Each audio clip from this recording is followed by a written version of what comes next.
এটা বান্দা টান্দা সবকিছু কমপ্লিট আছে। প্লাসিং যারা এটা ইনকোয়ারি করে নিয়ে যাবে, যারা ইঞ্জিনিয়ার আসবে, তারা চাইবে বাজেট বাড়াইতে। তারা কালভার্ট দেখাবে, ড্রেন দেখাবে, আপনার প্লাসিং দেখাবে, দেখে ওরা ওদের বাজেট বাড়াবে। এটা তো আপনার সমস্যা না, তাহলে সরকারের সমস্যা। সরকার যত পাবে সরকার ততই ভালো। বরঞ্চ কম দিলে আপনার লস। আপনার বুঝলেন, আপনি জাস্ট এটা আপনি সাপোর্ট করবেন। এই যে আমার এখানে উল্লেখ করা আছে নদী, ওরা পুকুরে কি প্রোটেকশন দিতে হবে ওরা নিজে দিয়ে দিবে। স্যার এটা ওই বাড়ি পর্যন্ত করা যাবে না? দেন আপনি দিতে পারেন, তো দেন, ওটা বলো দেন, দেখান, সমস্যা নেই তো।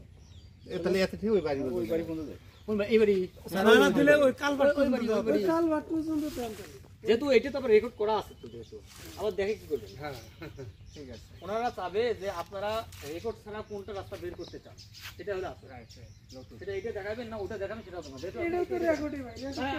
আমার তো এটা তো আমার তো কানেক্ট হয়ে যায়, আপনার তো মেইন রেকর্ডে ঢুকে গেল, আমাদের রোডে তো ঢুকে গেল, তার তো আমার স্টেশন করার দরকার নেই। এটা তাহলে করা সহজ হবে। পরে সরকারের ইচ্ছা মতো সরকার এদিন নিয়ে যায় না, ওদিন নিয়ে যায়, সরকারের ইচ্ছে। হ্যাঁ আমি যেটা রোড দেখাবো প্রপোজ রোড, সেটা কত ফিট সেটা আমি উল্লেখ করে দেবো।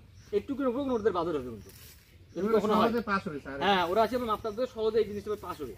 কারণ ওরা দেখবে কি এই একটা রোড, এক রোড এদিকে কানেক্ট হয়ে রোডটা ঢুকছে, যদি এই রোডটাতে রেকর্ড রোড আমাদের এদিকে যাচ্ছে, তাহলে এই জায়গাটায় আমাদের এতগুলো জমি এখানে আছে, এটাই করে দেন, মানে যেন করা সহজ হবে।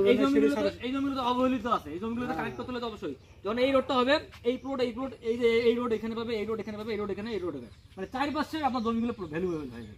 এটা তো তখন অটো হয়ে যাবে। হ্যাঁ, অটো হয়ে যাবে। এই জন্য আপনারা এইটাকে জাস্ট দেখেন। ভিডিও আচ্ছা আসলে